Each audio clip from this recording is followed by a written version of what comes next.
A.S.A.P.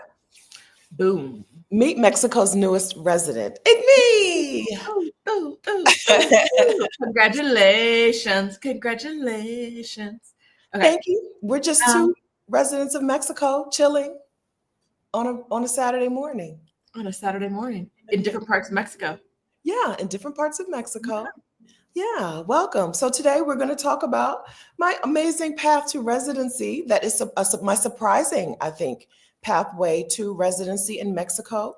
We're going to talk about and my surprising pathway to residency in Mexico that did not involve me showing any income or assets, not verifying any income or assets to Mexico, but still walking away with 4 years of temporary residency. We'll talk about that and Rashida's pathway to residency, which did require some documents and some effort. Okay. And we'll talk about what we're doing together to help other Black women and families get their own residency. And we'll talk a little bit about why, like what does this give you? What is the point of getting residency in Mexico? All of those things. How do you feel about those things? I feel good about those things. Okay. I feel good about those things. Okay. Good morning, friends. My name is Stephanie Perry. On this channel, I help Black women take sabbaticals and career breaks. I help Black women bop around the world as a nomad, help Black women move abroad entirely, house sit for free accommodation. If you're into those things, hit the subscribe button and then turn on notifications so that you'll be notified when we post a new video. We'll wait for you to do that for 1 second. Subscribe. Thank you. Okay. And let me please introduce to you my very special guest, Rashida Dow. Rashida has been a resident of Mexico for 4 years. 4 years. Rashida is now eligible to be a permanent resident of Mexico. Rashida is a person who's done things ahead of people and who shares them back with other people. Rashida's channel is called, well, it used to be called Sheeta's on the Loose, and now her YouTube channel is called Rashida, where she talks about career breaks and sabbaticals because her life was changed by her own career break, where she talks about moving abroad because her life was changed when she moved to Mexico. Her beautiful apartment that you're seeing in the background is in Mexico City, the citiest city. Rashida Dow is the writer, the author of the book on Mexico. Wait, you got to warn me when you're doing these things. I'm sorry. I'll be winging it. I'll be winging it. What's behind me? Rashida Dow is the author of the book on Mexico City. One of the authors, but you can also say the author. An author of the book on Mexico City. That's me in the back. Boom. About our writers. Credentials. And Rashida Dow is my friend and business partner in the Exodus Summit community. Welcome, Rashida. Hello. So glad to be here today with everyone. So glad that you're finally a Mexican resident. I didn't think it was ever going to happen. I'm going to tell y'all why later why I thought it was never going to happen. I thought it was never going to happen. And so now you're one of us. Yay. So, okay. I want to talk to people if they don't know. What does Mexican residency, we're both temporary residents. I'm a temporary resident for another 2 months, and then I'll be a permanent resident. But let's talk about this first. Can we do this? Can I dictate the show right now, please? Please do. Let's talk about what that birdie's so cute behind you. Just hopping along. Beach life. Yeah. What does getting temporary residency in Mexico get you? Why would anyone want that? Yeah. So first, good morning, everyone. Look at me acting like I don't know what to do here. Good morning. Over here, we say good morning. Okay, so say good morning. If you're watching live, hello, say good morning, please. If you're watching the replay, hello, say good morning or say hello. Okay, hi, everybody. Hi, friends. So residency means that I am allowed to enter the country. And it means that I'm allowed to stay here longer than a tourist can stay, right? I have 4 years instead of 180 days. Residency means that I could bring down reunify my family. If there were family members that needed to get out of the United States, Mexico would let me bring immediate family members down. Residency means I could open a bank account here. Here in Mexico if I wanted to. Residency means that I don't have to stay in the United States if things continue to go downhill. It means that I have an option. I have a country that's like, come here, and stay for 4 years instead of come and then stay for however long we let tourists stay on that day. Yes. Yeah. And it's a path. Temporary residency is a path to permanent residency, which, if you want it, is a path to citizenship. Mm-hmm. So that's also a thing. You could, Right, in a decade or so, become a Mexican citizen. That's right. Yeah. So having citizenship in another country is not a thing I ever thought that I would be interested in until like just a few months ago. I never thought, I always thought that living in another country would be enough. I never thought that I would want to sever ties totally with the United States. But on the path that it's on, that's a more and more ideal, a more and more possible option. That there would be a time that I would want to sever ties with the United States. And now I'm on the road, right? There is a possible way to do that. There is a possible way for me to be not an American on paper anymore. If we think about like Germans in the 1930s, right, and what they saw happening in their country, I can understand a person being like, they're not doing that in my name, right? That is not me. That's not me. That's not me, right? I can understand a person saying that. And so I can understand why so sometimes when people ask about citizenship, and like I see the question right here, do they allow dual citizenship? When people ask that in the past, I would be like, don't worry about it. Don't worry about it. But I can totally understand, not necessarily dual citizenship, but I can understand wanting to sever ties with the United States and not stay an American. We all know Tina Turner, right? We all know Tina Turner did that famously. And now I'm on step one of step 6, right? Of that. Yeah. Feels good. Yes. Okay. So you went down to Mexico, but you didn't go alone, because that's not how you do things. So Rashida and I are the founders of Exodus Summit, which is our space. So beautiful. Won't you agree? We're the founders of Exodus Summit, which is our business that helps Black women leave the United States, whether it's permanent, temporary, something in between, whether it's to move to a new place or bop around the world. And inside of Exodus Summit, we have a community. We have a paid coaching program, community membership, right? To help Black women get their peace out protocol together, to leave quickly, right? To make their plan and go. And that's called Exodus A.S.A.P. So 9 of us, me plus 8 members of Exodus A.S.A.P, came to Mexico to get our residency through regularization. We got here on Sunday. We thought originally that the process would be done by next Tuesday. But we got here on Sunday and we went to immigration on that Tuesday. And now 8 of 9 have our residency in Mexico. One still has her appointment on Tuesday. Some changes happened. So it's up in the air on whether she's going to get her residency. Mexico changed the rules. Literally, we got our residency cards on Tuesday and the rules changed on Thursday because because of the change in relationship between Mexico and the United States, because of the United States' new administration. Yeah. Where did I say Tina moved to?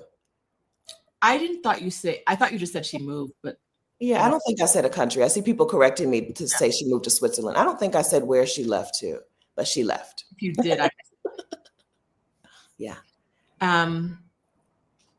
Okay, how do you feel? I feel like I have a solid plan B, right? I feel like I'm not going to have to be scrambling to get my parents. My concern, so you might know that I plan to move to Columbia, right? If Columbia will let me in, I plan to get residency and an apartment in Columbia, right? Every day that looks a little less and less likely, seriously. Because did you hear about the Panama Canal bullshit? Forgot you swear on your channel now. No, I didn't hear anything new. I heard some old things. I didn't hear any new things. There's something So new going just on. yesterday, the military began preparing to send more forces. The U.S. military began to prepare to send more forces to the Panama Canal. Okay. So a region of the world that was once like, you can move there, they're going to give you residency, is now like, girl, I don't know. But right, Panama is not Colombia, but but Colombia is not going to like what's happening in Panama. Mm-hmm. So I don't know if residency is as likely for me as it was a few months ago. But I plan to move to Colombia. You asked me how I feel. How I feel is if Connie and Joe Perry need to leave Delaware and need to go to another country, I can get them there, right? I feel like I can get them to Mexico, and we can just live there. There are parts of Mexico that I love, love, love. I guess there's no part of Mexico that I've been to that I don't love. I love Mexico. So I feel like I have a plan. I have a home. I have a place that's like, come here. Even the immigration process was totally different. We expected to go there and be like questioned and stuff. The immigration process through regularization, which is different than through economic solvency. But the process through regularization was like, you're here already. Let's make you, let's get you in here the right way, right? Instead of keeping you on the fringes, let's get you in here the right way.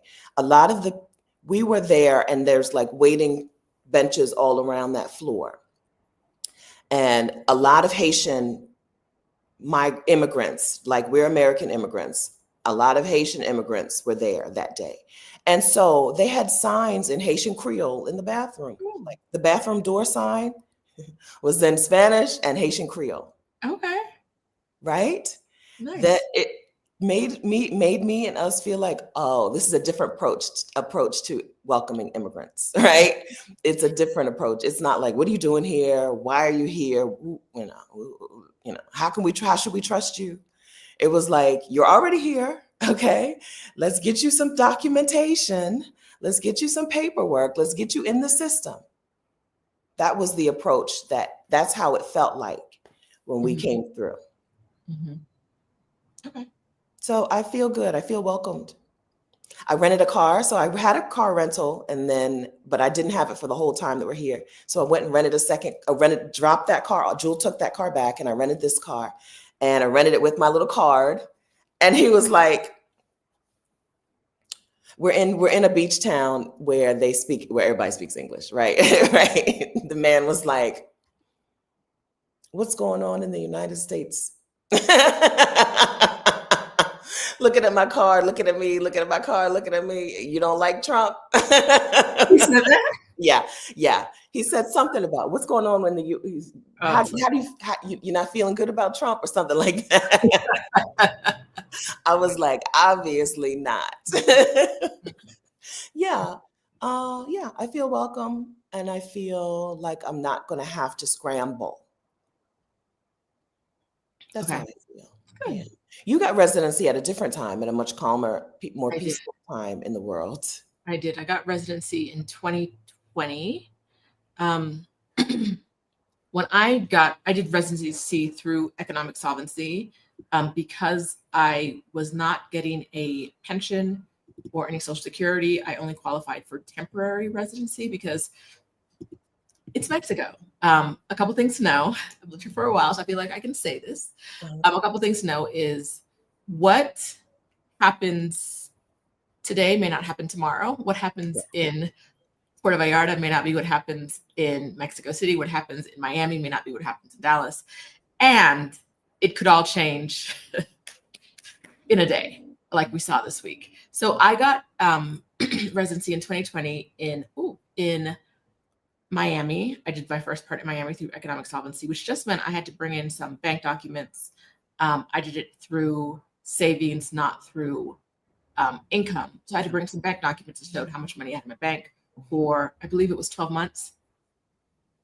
The process itself was smooth. The guy I worked with was having a bad day or was a bad person. Who knows, right? Who really knows what was going on with him? And so it wasn't like, it didn't feel like a warm and loving process. Yeah. But it was mostly straightforward. He asked some extra questions, but other than that, it was fine. Since then, economic solvency has gotten harder to making people jump through more hoops that aren't actually like, if you look at the website, a lot of people are like, I look at the website and I qualify, and then they go to a consulate in the US or probably in other places of the world as well. And they're like, oh, they started asking for things that, why would I have this, right? Like, the other day, someone said they needed, what was it? Two something. In the comments of your chat. We talked about it yesterday in our accountability group for residency inside of Exodus A.S.A.P. Someone said something in the coaching you did on Thursday. Two visits. She needed, 2 visits to Mexico. And she'd only had one long visit to Mexico, and they were like, and she'd gone in some cruise ships. They were like, no, you need 2 like fly-in visits. And it's like, that's not anywhere in the requirements. What are you talking about? I've heard other people say they've been asked for letters. If they're showing income, they've been asked for letters proving that their employer is going to continue employing them the entire time they're in the country. Which, who has that? Right. What employer is going to say that? No. And it's a thing that these people who are working at consulates in the US, if they live in the US, they know no employer is going to say, besides your mama, no employer is going to say, I will continue employing this person as long as they live in the country. No one's going to say that. No. So it's just the traditional way. Economic solvency has been the traditional way, and that's gotten more complicated. Not that people aren't doing it every day, right? Every day people are going into consulates and getting approved for residency. It really is just, are you going to get someone who's like, I'm having a great day, yes, approved, or having someone who's like, there was a lot of traffic this morning. Nobody gets it today, right? Like, and because it is not the kind of, I have never heard of someone asking to speak to a manager, right? And escalating it past then. Yeah. I'm sure someone has, but I've never, in our community, I've never heard of someone doing that and going from a no to a yes. So it's a challenge. It was a challenge for me. And I had all of the requirements as shown on paperwork. I had all the requirements as shown on paper for permanent residency. When I got in there, he was like, I'll give you temporary residency. And if you don't want that, goodbye and good luck. Yeah. So yeah, it's just some differences. So then now you've been a resident of Mexico for 4 years. And so are you going to parlay that into permanent residency? I am.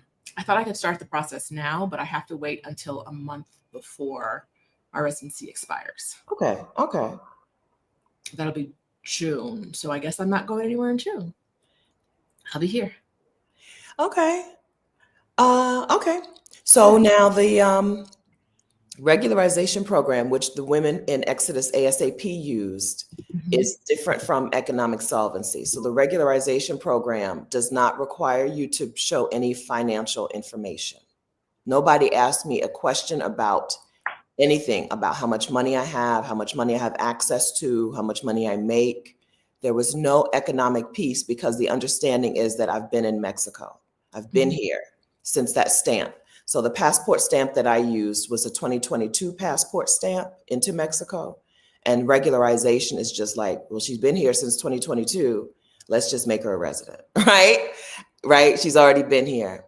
And so there was no economic piece, no economic factor, no money, no verification, no documentation. When you said yesterday that you would still qualify past 2022, You haven't been in Mexico since 2022? No, that's what I was surprised. It surprised me too. We were together in San Miguel in 2022 with Michelle. Yes, at Michelle's. You That haven't was been here? the last time, so it saved me. It Moving. surprised me too. I was certain at least 2023. I was Yeah. certain. No, I went through every stamp and then I went through my phone. What I really had to do was go through my phone and type in Mexico and through my photos. Photos? Yes. I had to go in through my photos and type in Mexico, and it was early 2022 was the last time. Okay.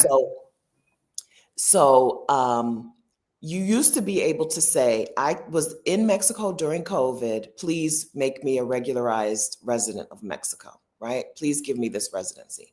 Now you have to show I was in Mexico during COVID, and on paper, I haven't left. Through the immigration system, I haven't left. Which is why we drove through. Our person told us already to drive through and not get a stamp on our passports the second time, right? So we drove through, and so on in the system, it looked like we had been here this whole time. That's what it is. And that's still in place. So I see people saying they've suspended the regularization program. Things are up in the air. So even yesterday, one of the women got her residency through regularization, right? She just had to have the right dates. It had to be 2019 to 2022. 2023, 2024, and 2025 excludes people now when it didn't before. Mm-hmm. So that's the big change. You had to have come through entered Mexico and gotten either a passport stamp or the FMM card or both. You had to have gotten those in 2019, 2020, 2021, or 2022.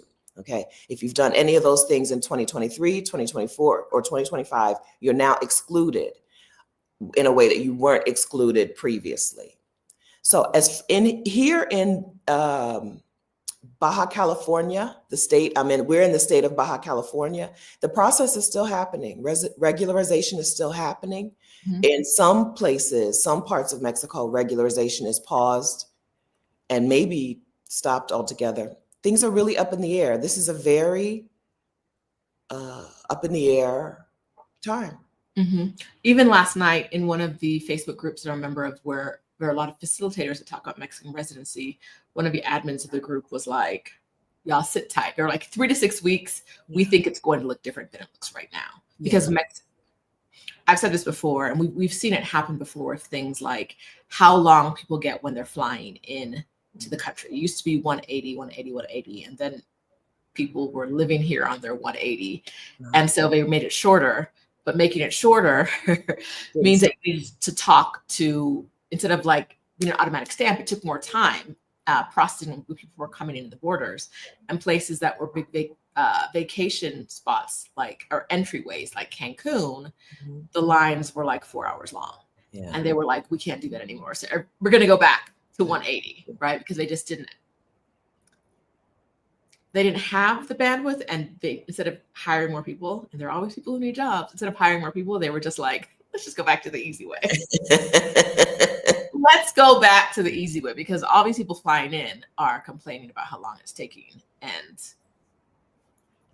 at that point, keeping the airport flowing and keeping tourists happy was more important than people living here on tourist visas.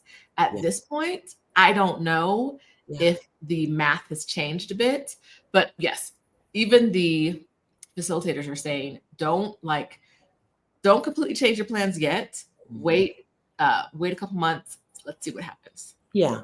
Yeah. So I see Angela says I was at her house in 2023. I'm talking about the stamp in. I entered Mexico in 2022. That's the last time I entered Mexico. So I may have been in your house in 2023. I don't remember when that, my camera roll said 2022, but last time I entered Mexico was 2022. And when I used to enter, I would stay for 6 months, right? I used to stay. But my last entry was 2022. Faith says if you came in 2022, left and came back years later, in the later years, would you not be eligible? If you entered Mexico in 2023, 2024, or 2025, you are no longer eligible for regularization if you entered through one of those points that put you in the system, which is usually air travel. If you entered via air travel in 2023, 2024, 2025, you're no longer eligible for regularization, but you may be eligible for economic solvency, right? Prove you have the money to enter and stay. If you did not interact with immigration, like if you drove across the border like we just did, you're probably not in the system. So even though we drove across the border, we're not in the system. We just did it on Sunday. We're not in the system because driving into Mexico, nobody cares about anything, right? Drive your car. Nobody stops us. Nobody looks at your passport. The only thing they were concerned about was like, I drove through, Rashida, my boss said, get a lot of video. Take a lot of video, right? You're going to want to share this with this A.S.A.P members. Take a lot of video. I did. I was plotting on her, though. I was plotting on her. So we drove through the passway, it looks like a toll. It looks like driving through a toll, right? We drove through the thing coming into Mexico, and I'm just like this, right? And there's three of us in the caravan, and they let the other two cars go and they wave us over. And the agent is like, open your phone, unlock your phone. And here I am in Espanol, and I'm like not playing dumb as in I don't know what you're saying, but playing dumb as in I can't communicate with you in Spanish, right? I'm going to speak English because I need him to know that I don't know what I'm doing, okay? This is not malicious. This is me just being clueless. And I was like, I didn't see a sign. I didn't know. As soon as he pulled me over, right where he pulled me over, there was a little sign with a camera and a no, right? No, the Ghostbusters sign. But I didn't see one back there. I didn't see. So he makes me unlock the phone, show him the video, delete the video, and empty my trash. I do those things and he's like, get on, right? Still no interaction, no, let me see your passports. What is your name? None of that. They do not care. Coming into Mexico, they do not, right now on the roads, they did not care. Crossing from San Diego to Tijuana was like crossing from Delaware to New Jersey. You got to pay a toll, okay? But that's about it. Let's talk about why that's not true everywhere. So there's Mexico is very kind to Americans. Kinder than it probably should be. Like, even though we're talking about changes that make things harder for Americans, Mexico still significantly kinder to Americans than America is to Mexicans.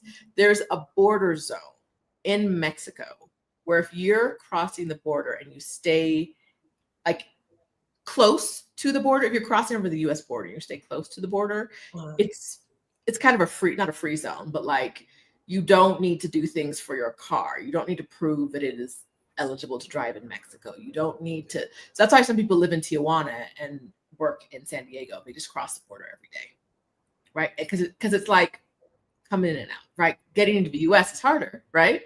But they make it, for people who do it all the time, there's like Sentry and some other things that make it easier to cross, simply pay some more money and cross pretty simply.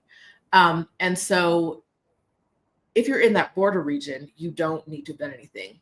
If you're going further into Mexico, you do need to do things. And it's on you to do the thing you need to do, right? So if you're driving past the border zone, especially east of Tijuana and other places, I don't know all the exact details, but there are places where you have to stop and check in with immigration once you get past that border area. Where they were, they didn't need to, but don't listen to this and think that it's a free-for-all to be in Mexico. Because if you drive further south, significantly south, and you don't have the papers you need to be in the country, you could get deported, right? Where they were, it's not a problem. But right, you or your vehicle, right? Yeah. Or your vehicle don't have the papers you're supposed to have. That's right. That's right. Yeah, border towns. I've never lived in a border town, like in a border area, but it's a different life. It's surprising, like when you hear people talking about like the wall, it's surprising to see it in action and see people crossing all back and forth and back and forth and back and forth all the time. I crossed by foot in Texas in Nuevo Leon. The last time I was here, I came back on foot. And I was like, oh, this is it, right? This is it. All this talk about this and that, and you just pass by a little booth and now you're in a new country, Yeah. Yeah. So the women from Exodus A.S.A.P, 8 of the 9 of us have our residency now, right? Any of y'all up this morning? So it's only 7:30 here in the house. I think we're down to 6 of us in the house now. 3 of the ladies are home. 6 of us, 6 of the 9 who originally came are still here. I think it's 6. And yeah, we got done so much faster. But okay, so Miss Bohemian Soul, can I put this on the screen, ma'am? Some people don't want their their aliases out in the world as a person who just came to Mexico and got residency, right? And some people are okay with sharing it. So we don't have a group photo, Rashida. We don't have a group photo. We Yeah, have one job. we have some individual photos, and some people didn't want it, That's out. fine. That's Yeah. fine. But the other people, y'all, if you're still in Mexico, make sure you take a photo. As many of you, the 6 that are still in the house, if you're willing to be on camera, please take a group photo. Yeah. I asked Stephanie for 1,000 things, but one at a time. And if I ask her one at a time, it's her one job. Inside of A.S.A.P, they'll be sharing their own individual info, right? Inside of the Exodus A.S.A.P community, closed, private community, they'll be sharing some things. But Ms. Bohemian Soul was with us, right? She's a member of Exodus A.S.A.P. She came on down. She actually flew to caravan down with us, flew to San Diego so that she could caravan down with us, and left with 4 years temporary residency to Mexico. And then was like, peace out. Thank you. I'm going home. Jewel, I talked about you, Stephanie. I was like, that is so, when she said you left, I was like, that's so Jewel. Jewel is like, thank you and goodbye. I have done what I came to do. I think you're projecting.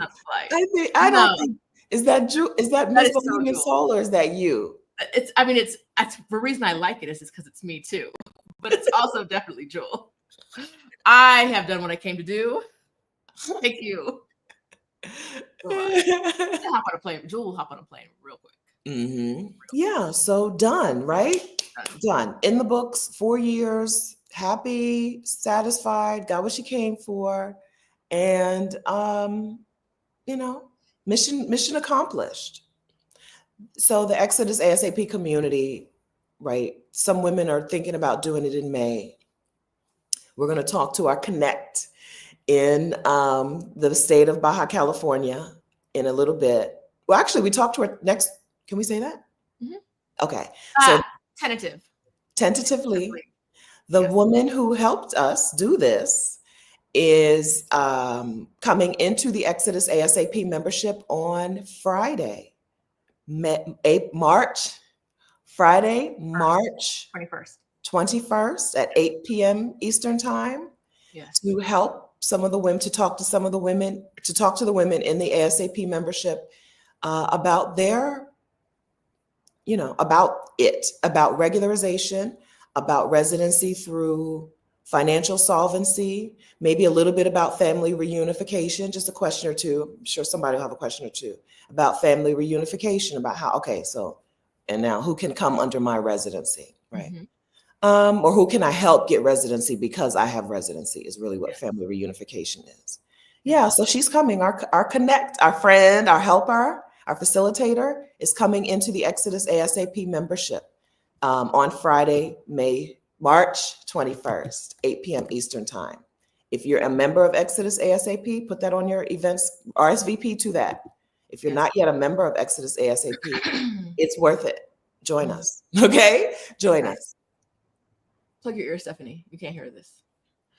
And she don't listen. She don't one job. That was a figurative. I'm not a good listener anyway. So and tentatively before the month is over, or in the beginning of April, but hopefully before the month is over, we'll also have someone coming in from Panama to talk about residency in Panama. For those of you who are more interested in that option than in Mexico. Why do I have to plug my ears for that? Because it's not actually a done deal yet, and you want things. Stephanie likes when things are official. You just announced it. All I was going to do was announce it. You just announced it.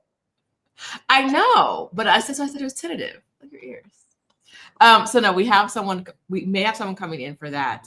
Yeah. We have identified our person. It's just an issue of scheduling them, because this is residency month, like Stephanie put on the screen, and we really want to help women get residency.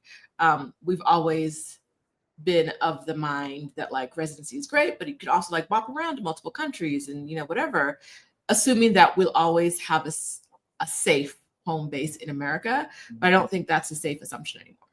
I agree. That man is pointing us towards war. Like, and I know war fuels the American machine. I get it. But like, if every country in the world hates you, that's not a war you win. Like, that's not, what are we doing? Yeah. What? So war and is disenfranchisement the right word? War plus the disenfranchisement of Black people. We all know that the end game is for us to not have full citizenship status, right? Mhm. That's the end game. So I do think it's important for us to start planning, right? Start planning for a place. If I was under 80, under 75, maybe, I don't know. Yeah, if I was a person under 75, I would expect in my lifetime to see Black people in the United States no longer be citizens of the United States. Mhm. Right? Because that's the plan. That is part of the whole plan to whiten the country. Mhm. And so I would make a plan. What would that look like for you if you lived in a country that did not want you to have full citizenship status? If you lived in a country that wanted to be an apartheid state, right? Would you say, well, I'm going to stay here, I'm going to stick beside it? Or would you say, I'm leaving, I'm out, I'm leaving? Apartheid is absolutely the plan, the path, the blueprint, right? Mhm. Yep. Yeah. I saw someone say that other countries will accept Black people, and I just don't, because it's like Vietnam. I think I think there's something that we need to pay attention to, and when most people are accepting, what is the word I'm looking for? People who are asylum Uh-huh. refugees from other countries. Uh-huh. It's generally like this country is an unsafe place for almost everybody in the country. Yeah. Right. I don't know that we live in a place where there are places that are so free of anti-Blackness that they'll be like, yes, send all your Black people here. I just don't know that we live in a world that's like that right now. Yeah. Also, I don't think we live in a place that is going to segment a type of American from another type of Americans. Either they're letting Americans in or not. And Americans are the bad people. This is the government you voted for. This is what you voted. You voted for an apartheid state. Other countries are not going to let Americans flood into their borders when the United States becomes an apartheid state. Why would they? This is not like, we're not Ukraine, where Russia has come in and invaded. This is the government with the country elected. These people elected to become an apartheid state. You then cannot say, help us. We're an apartheid state. Give us asylum. Countries aren't going to segment, I don't think. They're not going to segment Black people from white people, from brown people, from, right? American, I think at some point it's going to be F you. You got what you wanted. I think, right? Germans, I don't know that countries were openly welcoming Germans. Germans had to pretend to be Italians, right? The Catholic Church did a lot of Italianizing of people. They had to pretend to be Italians to be moved to the North and South America so openly, right? I don't expect places to be like, oh, things are bad there. Let me give you all asylum. I expect places to be like, F you. You got what you asked for. That's the point of making a plan. If we felt comfortable that places were going to be like, oh, woo, woo, woo, woo, woo, woo, then maybe you don't need a plan. Maybe you don't need a residency card, right? But I don't see other countries viewing us like that. I see other countries being like, we don't want y'all here. Right. You apartheid assholes. Or treating us like they treated South Africa when it was an apartheid state, which was, we are turning our backs on you. We're not doing any business.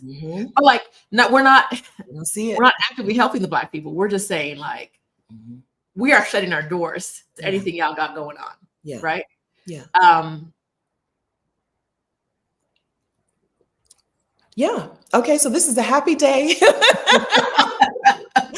But that is a reality. That is the reality that the people in power want. I'm not saying that that is the only future available, right? There's a better future available in this country. But that is the reality that the people in power want. And it's the reality that the people who voted for. The majority. The white is it's what white people voted for. White people want a white America. mm-hmm. And that's what they voted for. And that's why Exodus Summit, Exodus A.S.A.P, Exodus, the Exodus Coaching LLC, or I don't think we're still an LLC or whatever. That's why it exists. Okay, thank you. That's why it exists. Trademark TM, no, R circle. Yes, R. Exodus Coaching R circle. That's why it exists. Because this is not a place where you can just be like, I don't think we're at a time and a place where we can be like, let's see what happens, right? Let's see what happens. I think there are people who are ready to take some action. And if you're ready to take some action, we're ready to help you do that. Mm-hmm. Okay. Mm-hmm. I saw someone say that their family is in Panama, but they're worried they might get kicked out because of Panama Canal closures. Historically, countries aren't likely, except for the big baddies, except for the huge baddies who don't care about being baddies.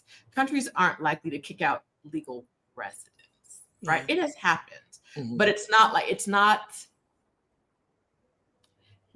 It makes your country an unsafe place for immigrants, and most countries enjoy having a certain amount of immigration in and out. Like there's some benefit to them of having some immigration in and out. But if you know that you might be a resident one day, and then, I mean, 3 years ago they kicked out all the legal residents, right? Like, or all the legal residents from this country. It makes it less of a safe space for that flow of people in and out. And so I don't see that in our future. I do see them being a lot harder on people who overstay their tourist visas. A lot harder on immediate deportation. Yeah. Yeah. And I don't know when or if we even should expect changes to their rules for immigration, right? For us to immigrate to Panama, to Costa Rica, to those countries that would be impacted by U.S. increased military activity. I don't know when, we don't know. But I would feel safer with residency in Panama than being a resident only of the United States. Absolutely. Absolutely. Yeah. But it's time to get legal wherever you are in the world. It's time to be a legal resident of the place or the region that you're in, I think.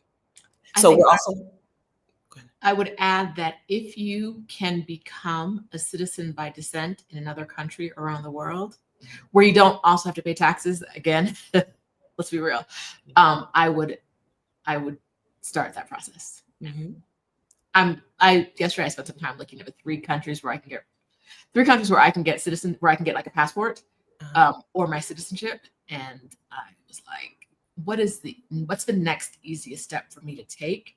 Because if I ever am someplace like Mexico, so say Mexico doesn't want to renew me for permanent residency. This is just to say, this is not a thing I've ever heard happening, right? If they don't want to turn my temporary residency into a permanent residency, I'm not going back to the US. So where are we going, right? I would like another option. Yeah. So. Yeah. Congratulations, Von Powell. Von Powell just got my 5-year Thailand visa, super easy. So we have a woman coming in to talk into Exodus A.S.A.P to talk about Thailand and a new place, Indonesia, which traditionally has not been super open to immigration. So Thailand and Indonesia, Southeast Asia, I think is a wonderful place for Black women. What do you think, Rashida? We just spent a little time in Southeast Asia. Some time in Southeast Asia with 80 of our closest friends. And it was a great time. It was a really great time. A lot of the women who had never been there before or had been there in a long time were like, I think I might be moving here. So I think we have a lot of sisters in Da Nang now. Yeah, still. Y'all, Y'all ain't got no homes? Y'all ain't got no homes? Go home.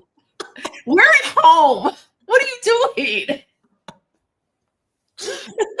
no, we love it. We love it for them. We love it, love it, love it. So there are places also we had a woman come in and talk about Ecuador, and we had someone else come in and talk about another place that I don't remember. And Aisha's going to come back and talk about Belize, y'all's favorite, y'all's girl. Oh, Panama. The other Aisha talked about Panama and Jamaican citizenship by descent, I believe. Good. Yeah. So inside of Exodus A.S.A.P, we have an agenda. Okay. We have an agenda to get your peace out protocol together quickly, get you a plan together. Even women have even joined who are not even sure how it's going to work, because that's what coaching does, right? Coaching plus resources plus community and accountability will get you to a place that you didn't even know was possible. So women inside of the Exodus A.S.A.P membership are working towards those places in particular. And so we have people coming in to help with those places in particular. Rashida will be right back. This is not the moon. That's just my ring light. It's just my ring light reflected in the window behind me. But I am on the beach. How much can you see? A little bit. I am on the beach. Thank you kindly. Yeah. So you ready to go back? Okay. Welcome back. I missed you so much. I accidentally swiped backwards, and it was the back button. You know, okay. Okay. I thought you had to go. I would have warned you. It's a quick back button. Okay. Yeah. So I haven't been doing a good job of marking the questions. So first, can y'all all take a second, give us a thumbs up? And then can you, if you've asked a question and we haven't answered it, can you just ask your question again? I'm sorry. Listen, StreamYard is different from the other thing I'm used to, and you can't scroll back all that far. Okay, so we're residents of Mexico. We're temporary residents. Rashida is eligible to parlay that into permanent residency in just a couple of months. I got to wait my 4 years to parlay it into permanent residency in Mexico. Rashida lives already in Mexico City. I plan to not live in Mexico, but possibly, right? It's a solid plan B. It's like it's a plan A and a half, right? It's not even a plan B like it'll do. It's plan B like it's like a place that I love, and it's a really good plan. So it's my plan A.5. And one of the reasons, we didn't talk about this here, but one of the reasons it's such a great plan and why so many people have had it as a backup plan for a long time is because Mexico does not require you to be in the country after you get residency. So that's why Jewel was able to leave the next day. And if she doesn't come back for 4 years, they don't care. They literally do not care. A lot of countries, once you get residency, they're like, well, if you say you want to live here, sit your ass down. You live here now, right? So when you're looking at residencies around the world, that's something to consider. How long will you have to be in the country? It's one of the, like I said, one of the reasons Mexico has been so popular with people. It's not 8.5. Yeah. It's not like it'll do place. So if it wasn't for the fact that I want Black kids, right, it would be plan A. You know, I think people know that. I think you know that I love Mexico. Mexico and Portugal are places where I could live today and have a wonderful life, like wonderful, not like nice, but like amazing life. What Mexico is for me, I would like to talk a little bit more about Southeast Asia since we're together. We haven't talked about the Vietnam together yet. No. But what Mexico is for me, it's a place where I can be in community with people. There are places that you can move to, but you're always going to be a little off to the side, right? But in Mexico, people are going to be warm and friendly to you. You can have friends in Mexico. You can create family for yourself in Mexico with Mexican people. Also mix in with American people. There are Black women there. There are Black women from the United States. And, you know, my life is Black women. I surround myself with Black women. My community is Black women. So you can also have that. You can have Black women there. You won't have to feel like a total alien, right? A total foreigner in Mexico. Good food, of course, we know that. My little joke every time people are like, "Do you speak Spanish?" I'll be like, "Sí, tequila, cerveza, churro," right? But you're going to eat well in Mexico. There's a more variety in food than we think, especially once you go to someplace like Costa Rica where there's no food variety. It's all rice and beans. In Mexico, you're like, there's good variety of food here. You can get there's variety of like a variety of environment. You can get beach life. You can have desert life, which is sometimes not beach life. You can have city life. You can have small town life. You can have is there, I don't know. I think Chiapas is kind of like jungle. Yeah, you'll get jungle, you'll get mountain, you'll get, I mean, Mountain. you can go skiing in Mexico. Mhm. Whatever you want to do, it's there for you. Variety, right? So there's that variety in there.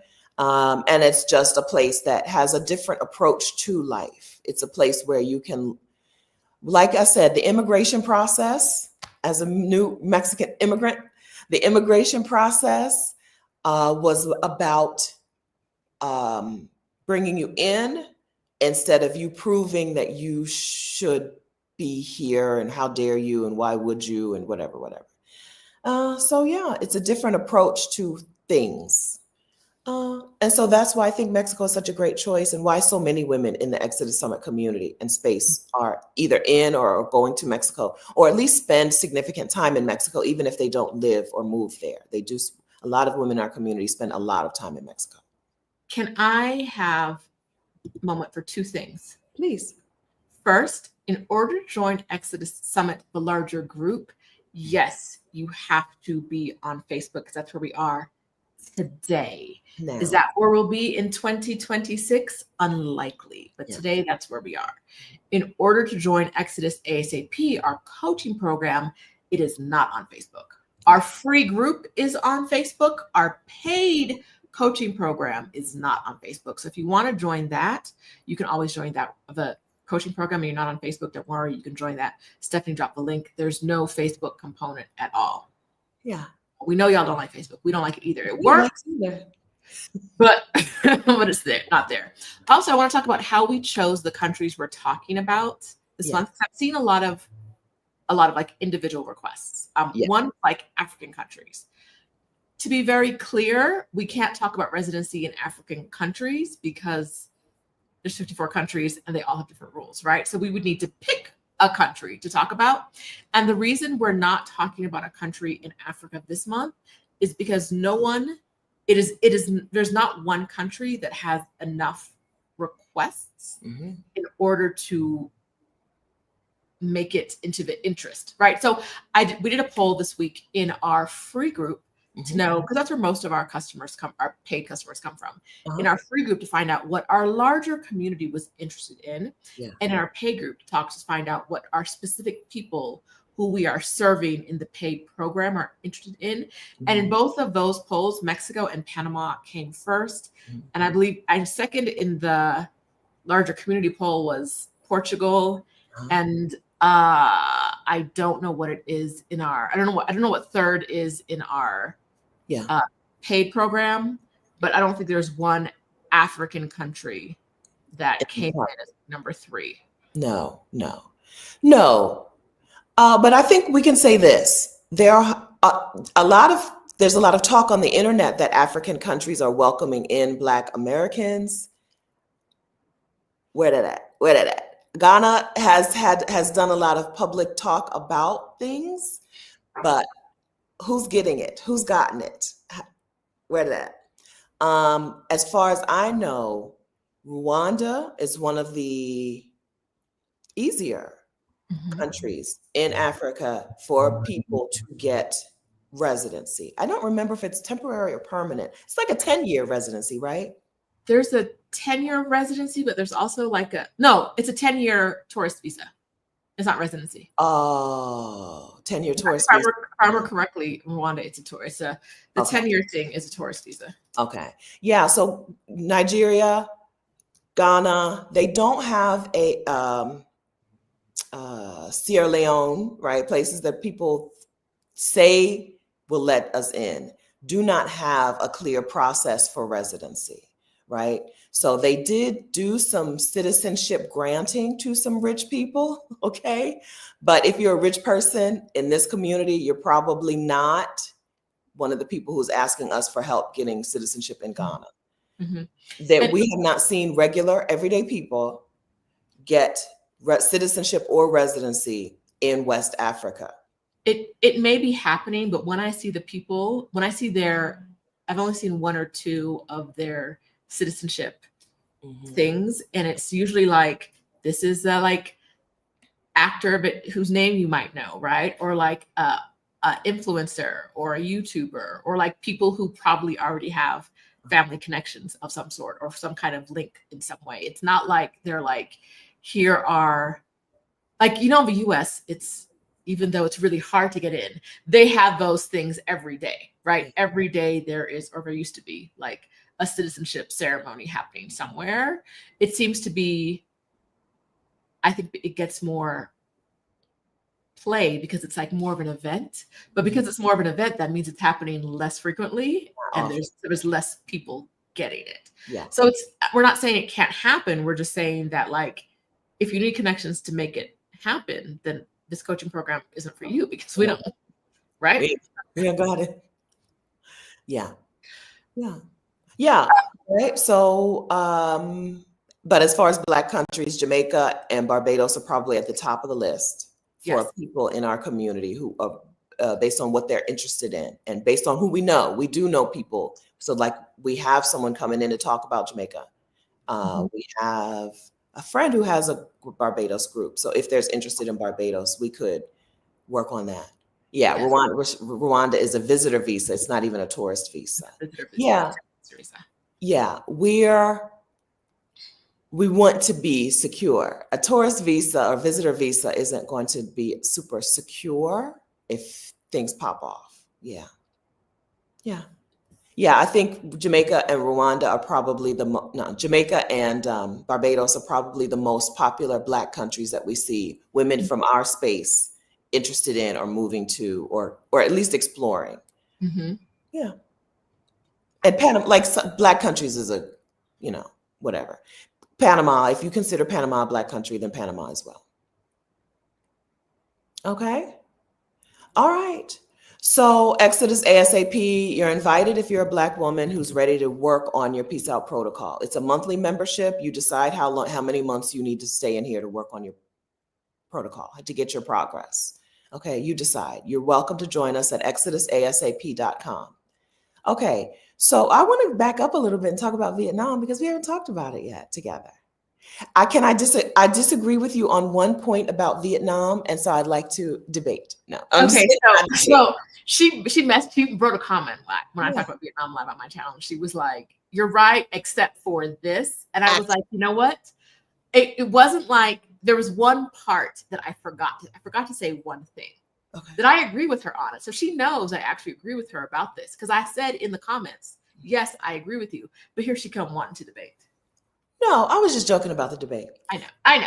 But so we just got together, the Exodus Summit squad, 80 women, 80 Black women just got together in Vietnam for the longest meetup we've ever had, and maybe we'll have again. It's the longest meetup where we spent time there. I think they will continue to have longer meetups without us. They don't care. They don't care. They don't care about us. They don't need us at all. They don't need us. 80 Black women. We got together in Vietnam for at least 2 weeks, right? Rashida and I were there for 2 weeks. Anita, some of us are still here, right? I need to be posting her pancake, her bonseo. Yeah. And it was amazing. So Southeast Asia is a healing.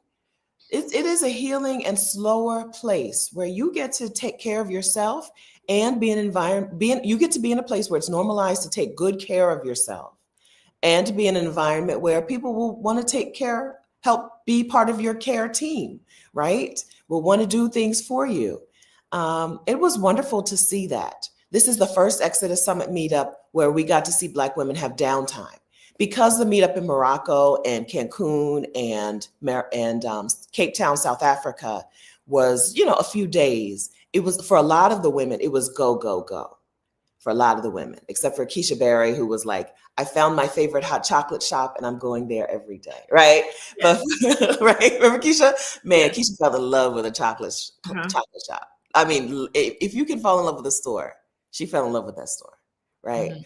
Um, but this is the first time where even women who were pretty go go go, still we got to see them do nothing, absolutely nothing. Mhm. There were times when I would leave the pool area to go get my clothes tailored, my fitting, right, or whatever, and I come back and they would still be there. It would be 3 hours later, still there, just chilling. 4 hours later, all day, just chilling Mhm. by the pool, chilling in the restaurant. We had a couple of breakfasts that were 4 hours long where we're like, might as well order lunch. Okay, let's. Wait, I needed Stephanie to do something one day. And so I can't remember what it was. I messaged her.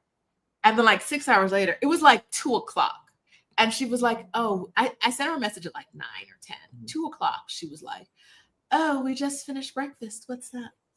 Girl, it's like 2:30. What are you talking about? You just finished breakfast. Yeah. Gone. This was the first time that a good chunk of the women got to spend time doing nothing, right? So that they didn't go back home exhausted. Which is a thing that happens when you travel, especially when you're traveling like vacation link travel. It's a thing that happened. They got to embrace some ease. And so it was a different experience. People got to talk to more people, I think, this time, or maybe go deeper with some of the people. We saw some more connections and some deeper connections happening among the women in Vietnam. Um, yeah, it was wonderful. And so I think that that's the thing that made Vietnam different. The Vietnam, the country, was different because it's a place where you're expected to do things a little slower. It's not Marrakesh. Marrakesh was a busier city, right? It's a country, it's a place where you're expected to do things slower. It's a place where you're expected to get some spa services, right? There was a 3 hour spa treatment, 3.5 hour, right? Remember Krishan Supposed said I did that. Or maybe she did that in Bangkok, somewhere in Southeast Asia. Janella did it, Okay. and yeah, 3.5 hours, right? Like they're coming to pick me up, right? The clothes My, tailors, yeah, they're coming my to pick boss me up. picked me up. I'll be back in 4 hours, right? Like I got a it's 1 hour massage and they picked me up and they said, we'll pick you up. So I thought it was one-way service. When I was done, she was like, the car's outside. Tell them where you want to go. No. Okay. For a 1 hour massage, and the massage was less than $20. I want to say it was like 18-ish for an hour massage and the taxi ride. And if I'd taken a Grab or like the Southeast Asia version of an Uber, it would have, that's like a $5, $3 to $5 ride, right? And so them throwing in the ride was like, oh, right, okay, yeah. yeah. We had a restaurant across the street from the first hotel Stephanie and I stayed in, and the woman was, I don't know if she treats everyone who comes to her door the same way, but from the minute we got there, it was like Leia. Like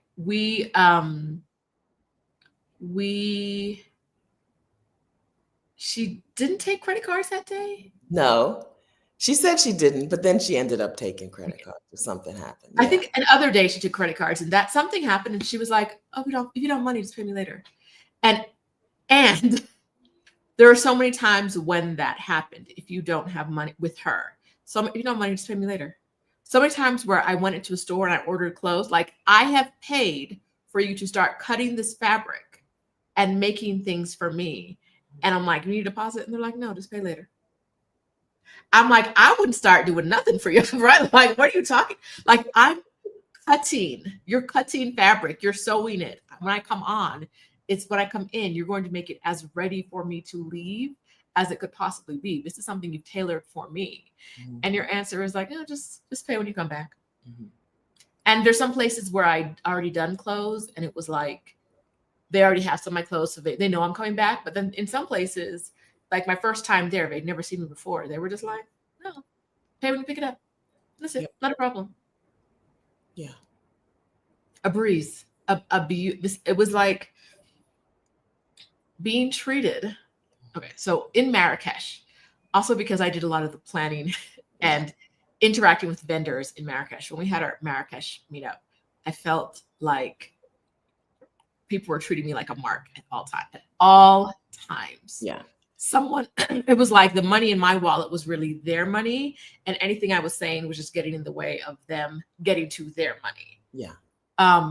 In Vietnam, it felt like, not that they're just here to serve you. I don't want to say that, but like the money was secondary, like to the fact that like we want you to have good service. And then when you have good service, like you'll pay us, right? You wouldn't think of doing anything but paying us because we've given you this good service, instead of like, that money's mine. What lie can I tell her to get her to reach in her pocket and give it to me? Mm-hmm. And so from my perspective, from the meetups, it was just such a better experience, so much more relaxing to not feel like someone's always trying to get money from you. Mm-hmm. Yeah. Vietnam is not a place to move to. They don't have a good, just like we talked about West Africa, they don't have a good pathway to residency, as far as I know. And there's it's a communist country. It's just different. I think it would probably be hard for Americans to adjust to the rigors of living in like your house has to be a certain color, like that kind of country. I think it would probably be a little different, but it's a wonderful place to spend time. And there are other parts of Southeast Asia that are easier places to move to, like Thailand, or that are people have a better experience. Yeah, but it was wonderful. The women in Vietnam. So in every time that we've gone somewhere, it's always been the women in that place who have been the best to us. And Vietnam is no exception. The women in Vietnam were wonderful to us, very like just extended themselves to us. I don't think the woman in the restaurant that we ate at, I don't think she treated other people like that. She did, because other people were in the restaurant, right? She came and talked to us and told us a little story that had Katrina crying at the table, right? Yeah. I don't think she treated, people love to see Black women traveling in groups, for one thing, right? They love to see a good middle-aged and senior group of Black women. They love it. They really love it. It gets their attention, and they can't wait to, make sure that we enjoy the best of their country. We're even experiencing that right now in Mexico, even though we're in a tourist town, right? We're in Baja California. We're in a tourist state. But when they see us, we a little extra something. I think also Black women are kind when we travel generally around the world, right? Yeah. Like one of my favorite ladies, I had a couple favorite ladies in Vietnam, but one of them had a really bad experience with a woman from Russia. And she was like, I wish you had been here. Like, she was like, Rashida, I wish you had been here to talk to her. And I was like, oh, you thought I was going to get into it with a Russian lady about you. I probably would have, because she said she was, like, she showed us some video of her. She was a really bad person. But like yelling and like that kind of thing. We're just like, I'm like, you made me some custom combat boots. What now? I was reconciling my credit card statements the other day, and I saw some of these numbers, and I was like, I might have gone overboard. I might have done a little too much. No such. But yeah, the treatment was really good, and the treatment was really good because I think they treat each other really well. Like the baseline is like, you're kind to me and I'm kind to you, where that's not the baseline in every country. Kim in the comments says she did a 2.5-hour spa session at her hotel, and it was amazing. But Kim also had some health problems, and she had a doctor come see her and get meds at the pharmacy. And all of that was, I think, less than $25. A visit in your hotel by a doctor, and the medication, I think it was a breathing problem. I hope you don't mind me saying that. I could be making it up. It could have been something else, but I think it was a breathing thing. And the medication you need to make yourself feel better for $25. No insurance at all, just cash. Home visit. Yeah. For a doctor, right? Like, it's not just that it's good treatment, it's that it's accessible, right? The things you need are accessible to you. The people are, like I said, the people are kind. they want to make sure that when you leave, you say good things about the country. Yeah. Yeah. Yeah. Yeah, it was fantastic. We were in Hoi An, Vietnam, Hoi An and Da Nang, Vietnam, in central Vietnam. And it was fantastic. Vietnam's little towns are adorable. Now, Hoi An is small, but it's crowded because it's famous. It's a famous tourist place. Small but crowded. But it was wonderful. It was a wonderful experience, and it was so good to see. And it was also a nice little sneak attack. Every time we do a meetup abroad, Black women are like, somebody's like, oh, I'm not going home. This is what it's like. Oh, I've quit. I quit my job. I'm not going back. One of our women, and one of the women from Burn Out to the List, yay, one of our community members quit her job in Vietnam. She listen, tell your mama I ain't never coming home. Right? Like she said, no, I'm not, I don't work there anymore. Thank you. Good luck. I don't work there anymore. It happens every time because no matter how many times we say you're going to feel better when you leave the United States and you get to be somewhere for a while, you will feel better. So it just sneaks up on people. It's a sneak attack. I'm like, you fell for our trap. You came to our meetup. You got to really feel it. You're not going to want to go back. You're going to, if you do go back, that's going to speed up your plan. It's going to speed up because you're not going to want to be back feeling the other way and being treated the other way and living the other way. Spend 3 weeks, 2 months, however long you have in a non-Western country. Yeah. That has the infrastructure that you need, right? Like that's important. And you won't go back. No.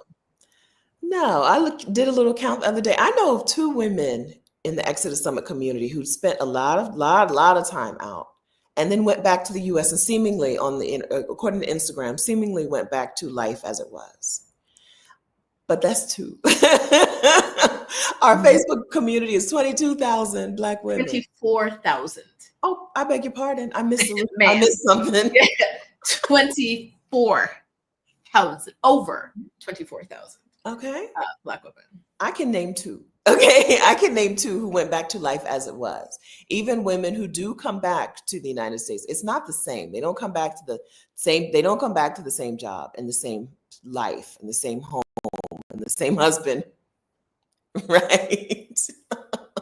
Things really change when you get out of that trauma environment, right? When you get out of the trauma and you get to do some healing work, and there's healing work to be done. There's healing that needs to be done, and there are spaces for the healing, and that Vietnam is Southeast Asia can be that space. Southeast Asia can be very healing for us because they do so much physical care to the body, right?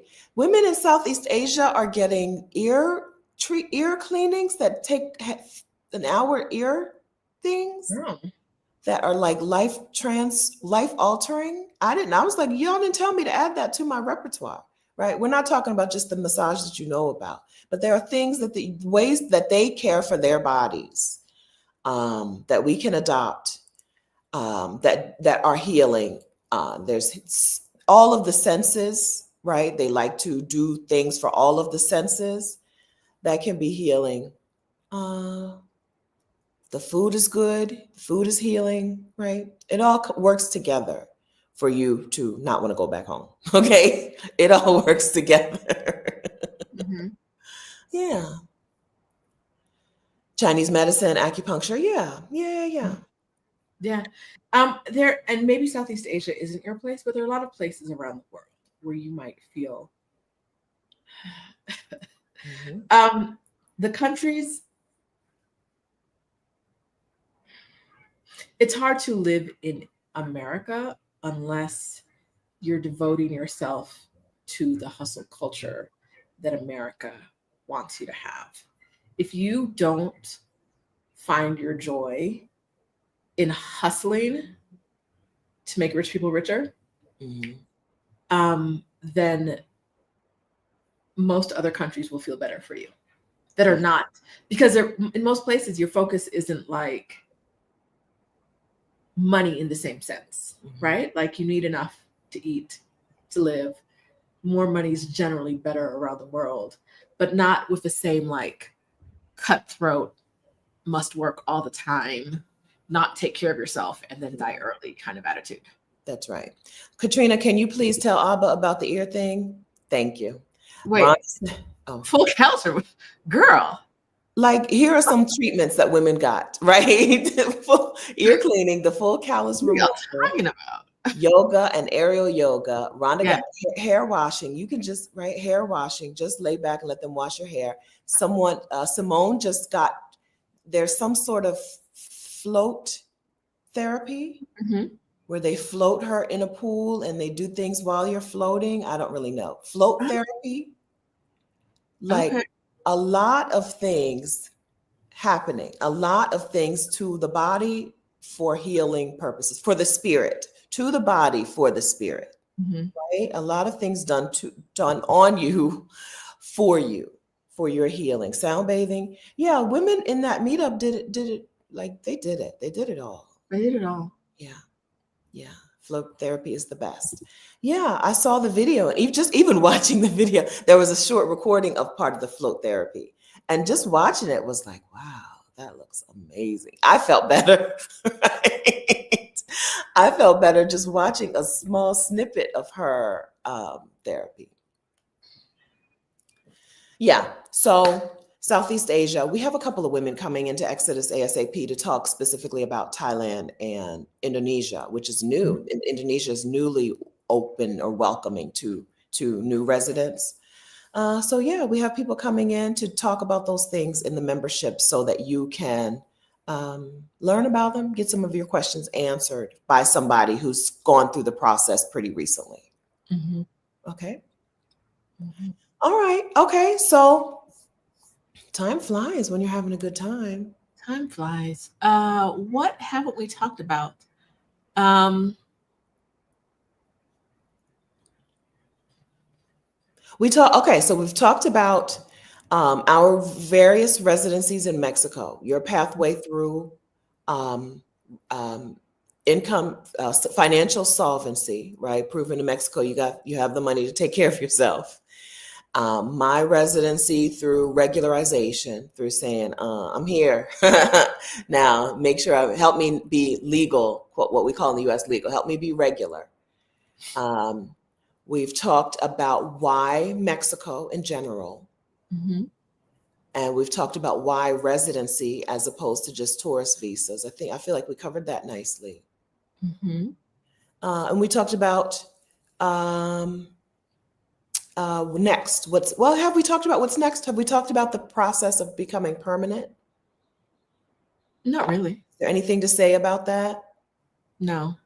Once you get through right now, right now, once you get through the hurdle of temporary, you just kind of go in and say like, go on ahead and stamp me for a lifetime now, right? Like it's not a big deal. It's just like it's a formality.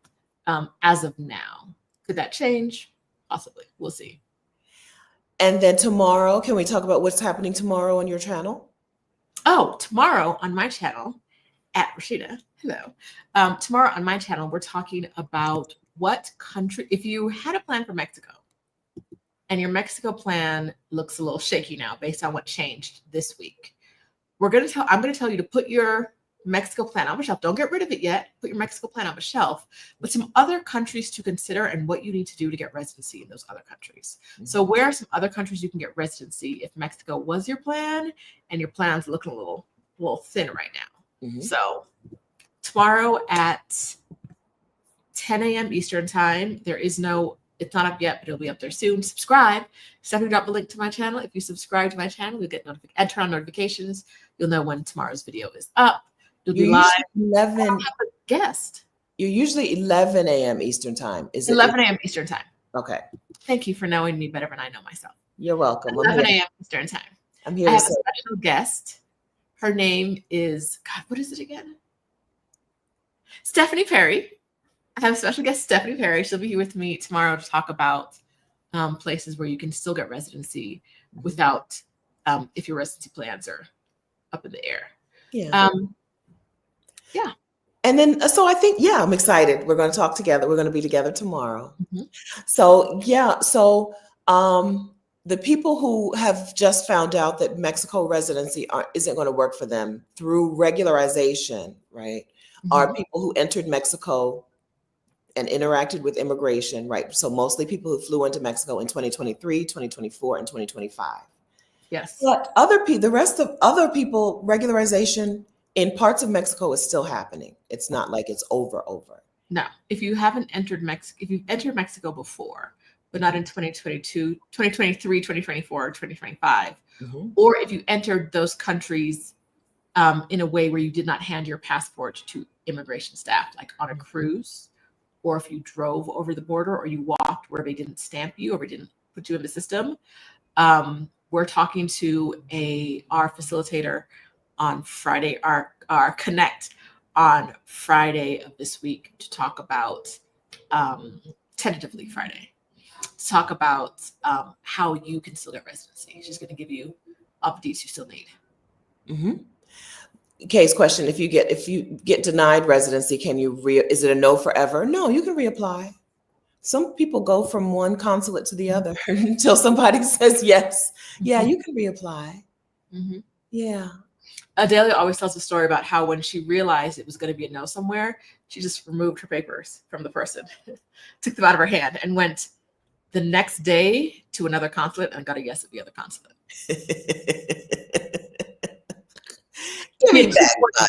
She had 2 appointments, and she was like, I can sense this isn't going the way I want it to. Thank you very much. Bye-bye. Went to the next consulate the next day.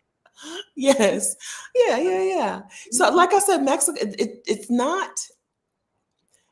because we're Americans, we carry a lot of American way of thinking about things, right? America is a very punitive place. A lot of things will get you in trouble and you go into the system, right? We threaten everybody with going into the system. Mexico doesn't seem to be a punitive place where if you mess up, it's jail for you. Okay. It's not jail for you if your residency is denied and you have to go to another office or whatever, or try it again, fill your paperwork out again, get a facilitator to help you this time or whatever. It's not jail for you. It's like, to do it again. Pretty problem 16. Hi. It's South Korea, Seoul, safe for Black women travelers. Almost any place you want to go. Any place that's on your list is safe for Black women travelers. If you can live in your place, you can travel someplace else. Yes. I just got back. I was in South Korea twice. Once in February when I flew from Mexico City, flying to Southeast Asia. If I don't want to fly to the US, there are only so many places I can fly directly to. So my choices were Japan or Seoul, and I chose Seoul because of prices. And so I was in Seoul in early February early January. I don't know. Early February, late After late January and late February. That's what it is. I know what I'm talking about now. Late January, late February. I was in Seoul. And as a tourist, as a Black woman tourist, I liked it. Did I love it? No. Did I feel safe? I felt safe everywhere I went in Southeast Asia on this trip. I felt very safe. I took the train. Nobody bothered me. I felt very fine. It's not a place I would live, but that isn't because I'm a Black woman. It's because I have different requirements about personal space than the woman there. Yeah. Real quick story. I was in a museum with a friend of mine who lives, a community member and friend who lives there. And it was the last day of this exhibit about jewelry. They got stuff from like Catherine of whatever from Russia, Catherine the Great, whatever. They got all kinds of like super fancy, old school, gorgeous jewelry there. Okay. Middle of the day. So these are not women who were working, right? Middle of the day, women hanging out, looking at this fancy department store, whatever. When they were interested in looking at something that I was looking at, because jewelry is only so big, so you got to kind of like look down at the thing. They would like physically try to shift me out of the way. And I'm not, if I was a person who was also like, okay, when I want to look at something that you're looking at, I'll physically shift you, I would be fine with that. But I was like, you're looking at this now. I'll wait until you're gone and come back and look at it then, right? But that wasn't their approach. It was very much like, we're just gonna move closer and closer and closer till we're touching, and then we're going to keep moving while we're touching you. And I was like, this is not okay for me, right? But safe, I would visit there 1,000 times. And not that I love it enough to visit there 1,000 times, but to answer your question, I never felt unsafe. I felt like y'all two right here for me, y'all two right here. In the museum, every other place was fine because there was no like, there's only so much space for us, right? When it was close quarters, it was very much like who's going to win this. But when there was room, not a problem at all. I find that to be an Asian thing. Not just the clothes. People talk a lot about how Americans are used to this much space and Asians are used to this much space, and right. It's not just that. It's because they're used to moving in a different pattern. They really believe in like moving you out of the way, right? And like ants on an ant farm, how they just, they believe in that, and we don't know how to operate in that. We don't have the training. Even if you played basketball, I think you've been boxed out, but you don't have the training to deal with an Asian woman who wants to be in the spot you're in. There's a different undulation of. We don't have the skill set. And so I was like, I'll go look at this while you're over here. When it's empty, I'll come back and look. They were like, nah, girl, I'm on a path. And you got to move out the path. I was like, what? But yeah, that didn't happen on the train. It didn't happen anywhere else. Now, South Korea, ain't nobody getting up to give you a seat. The men aren't, the young men aren't, nobody is. I don't think I saw a young person get up to give an old person a seat at any time in South Korea. Oh no, I'm surprised by that. I don't think I saw that. I do not, and I'm sure it happens. I don't remember seeing that. I remember seeing old people standing and then like 20-year-olds sitting down on their phone and just being like, oh, okay. That is so not, as Mexican women, that is so foreign to us. It's so foreign. That's true. On a train in Mexico, they'd be like, everybody's just getting up and giving people seats, and generally. Yeah. Okay, that's strange. Okay, I wouldn't expect that because they do get old. They do have a lot of old people. And they were standing on the train. The old people were standing up. Okay. They have some seats assigned for older people, and those were respected, and seats assigned for pregnant people, and those were respected by everyone except the old people. Okay, yeah. But I never saw a pregnant woman standing. I never saw a visibly pregnant person standing. Okay. And then I also didn't see young people getting up for old people. I believe we are. Listen, I believe this what this here says. Right?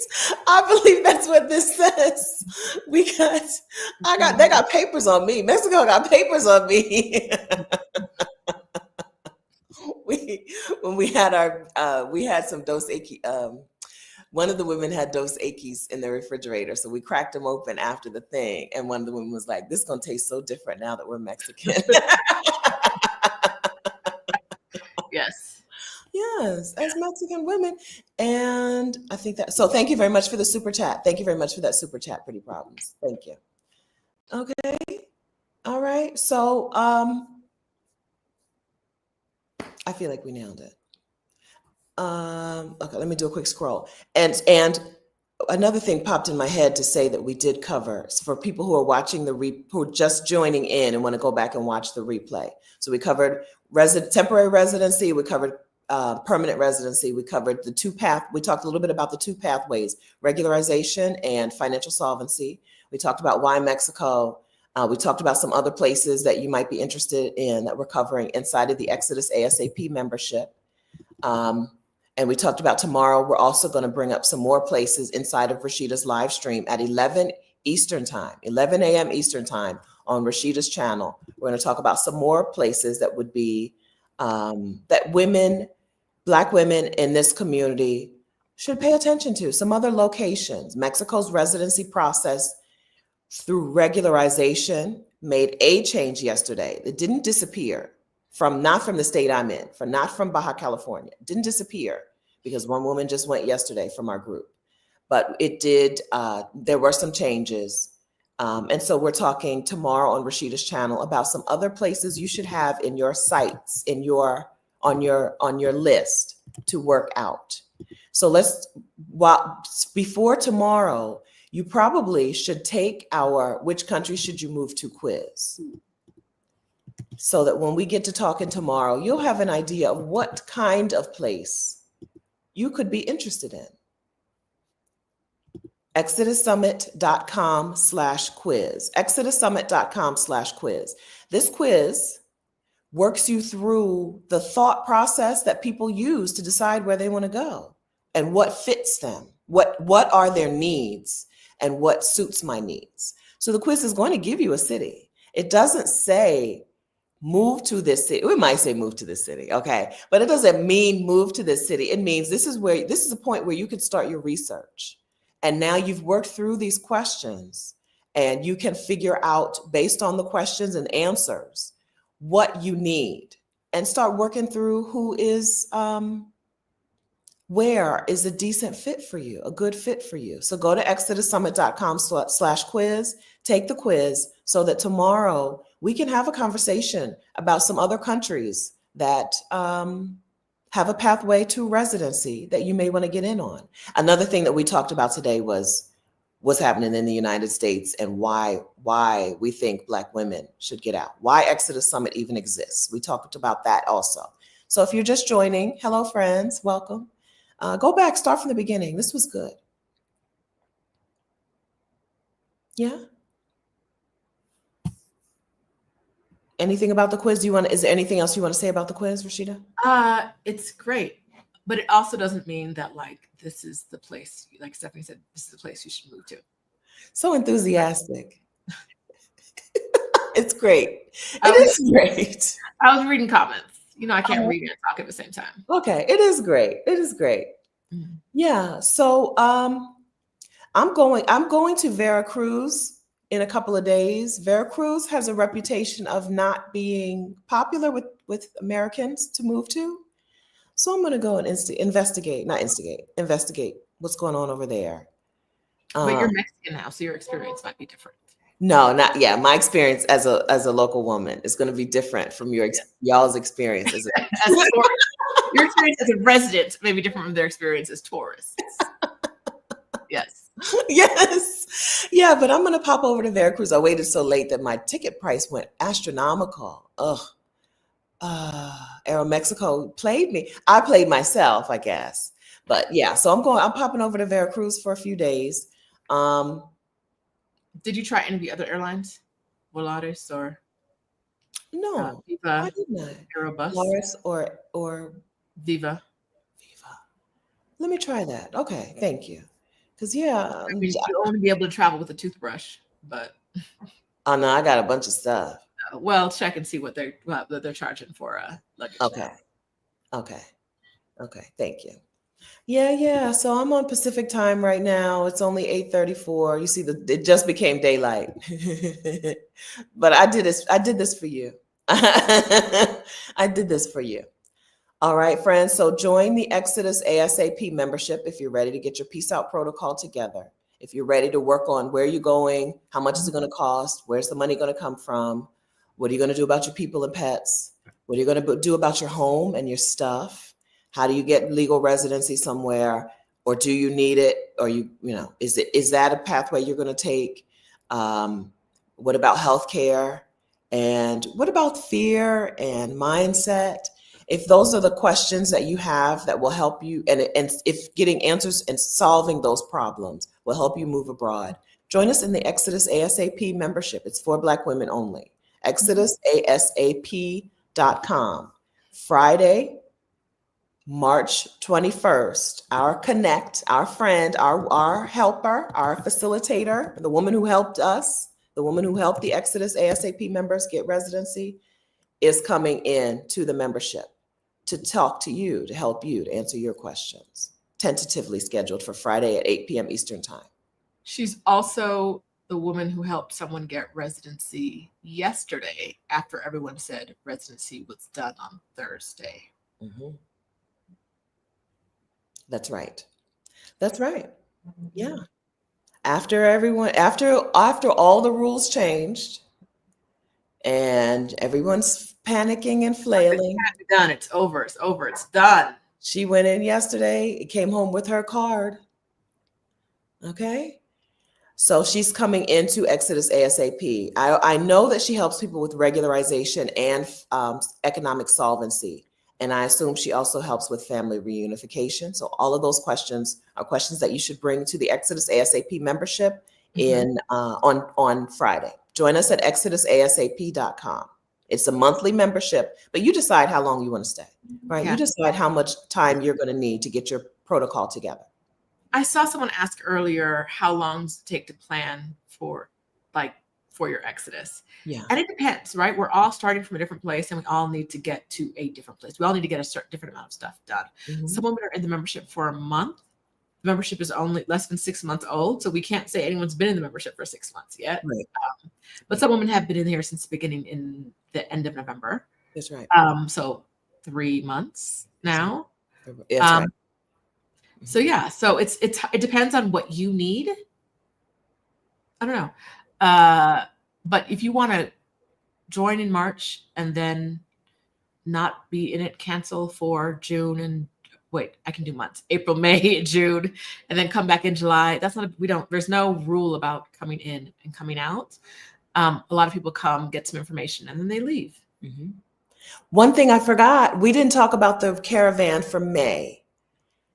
There is still a plan based on what our facilitator tells us. There is still right now a plan for Exodus ASAP to do another caravan to Mexico for residency in May.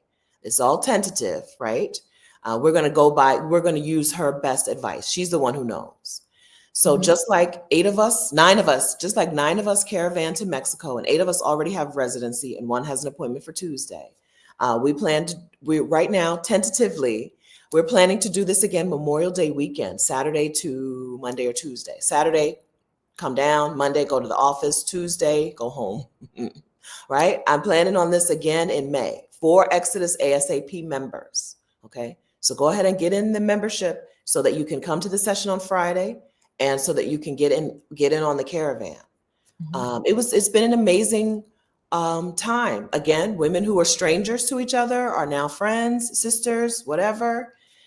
We stayed in 2 different houses in the same golf course community. We're in the same community, but in 2 different houses.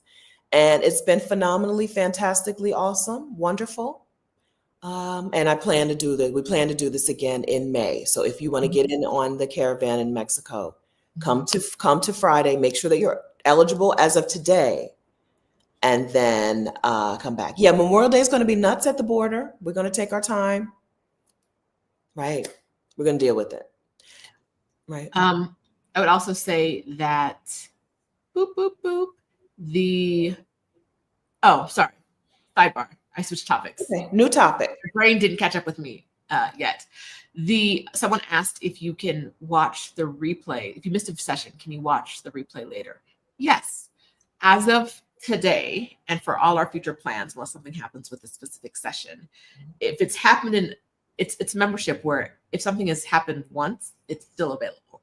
Except for our accountability groups, those go away after a week because you don't need to see what you promised you were going to do 3 months ago or what someone else said they were going to do 3 months ago, right? You don't, right? But as for the actual coaching sessions, whether it's one of us or whether it's someone we bring in from outside of the membership or it's a member, we have member-led events as well.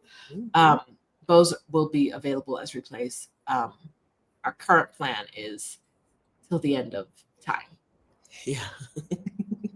Or right. The end of storage space. Who knows? That's right. Yeah. So it's not a place where you only can learn what Rashida and I know, and you can only learn what we're teaching right now. What's happened before you can watch, and what the other women in the community know, you learn as well. Okay. All right, friends. Thank you very much for being here. Thank you for being so wonderful in the chat. Thank you for all the congratulations. Thank you. Thank you. We appreciate you being here today. And we hope we'll see you again tomorrow on Rashida's channel, youtube.com/@Rashida, so that we can talk about some other countries who aren't Mexican. Okay. We could talk about some other options, some other residency pathways. Yes. If you want to know if you are eligible for regularization, join A.S.A.P or talk to a facilitator. I want to say this as gently and as broadly as I can. Our Connect has been able to do things. How do you want to say it, Stephanie? That she would not want us to say on the internet, and that she has told us to take her off speakerphone so she can tell us what's going to happen. Okay, so I would say talk to any facilitator, but I don't know that every facilitator is doing the same things. Yeah, I don't know how to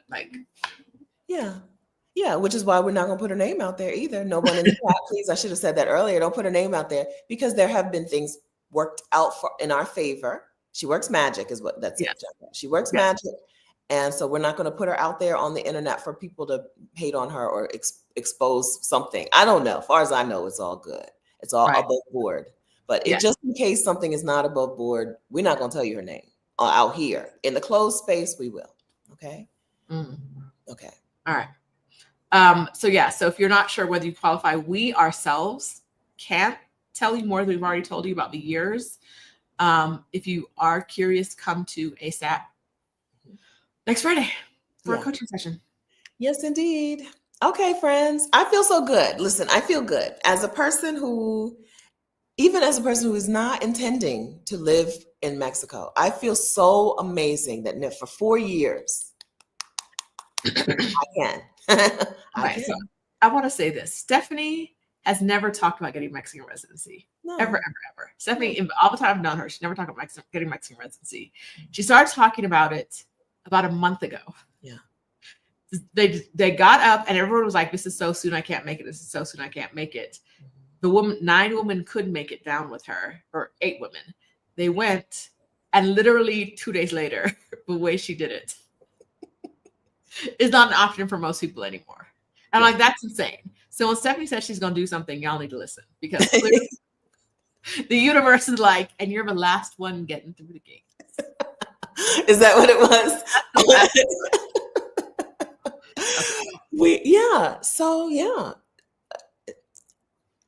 I think it's time to secure your future, and I feel good. I feel secured. I feel like I have a little thunder jacket. You know, with dogs, and you put a little thunder jacket on. I feel like I'm wearing my little thunder jacket now. You can't mess with me. Okay, got my thunder jacket on. Yeah. LT says we did it. Yes, LT. We did it. She's upstairs right now. We did it. We did it. There is we don't make any money from the caravan.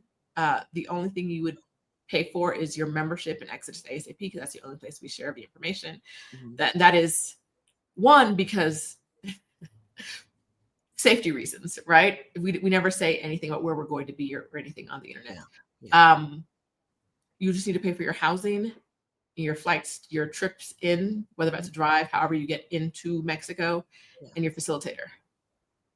But you don't pay us any money. No extra money for us. No charge. No extra money. If you have your membership, you're not paying any extra money to us. That's a good point, Rashida. Yeah. So, this is about getting you residency, right? This is about, like, it's not a retreat. One of the women was like, we should have a retreat. And they were like, well, this was a retreat. I was like, no, because I would have gotten paid if this was a retreat. No Exodus Summit retreats. No. Yeah, you pay for a place to stay, you pay for your food, you pay for your whatever's, but there's no extra fee to come to participate. There's no extra fee on our part to participate in the caravan. Yeah. There's a woman named Catrice in the comments asking about being adopted. I don't know her though, so. Hey Catrice, hey friend. Hi. But honestly, like, getting residency and then figuring out how to get your family into the same country is a cheat code, right? A lot of times we've been talking about this. I do want to say this one thing.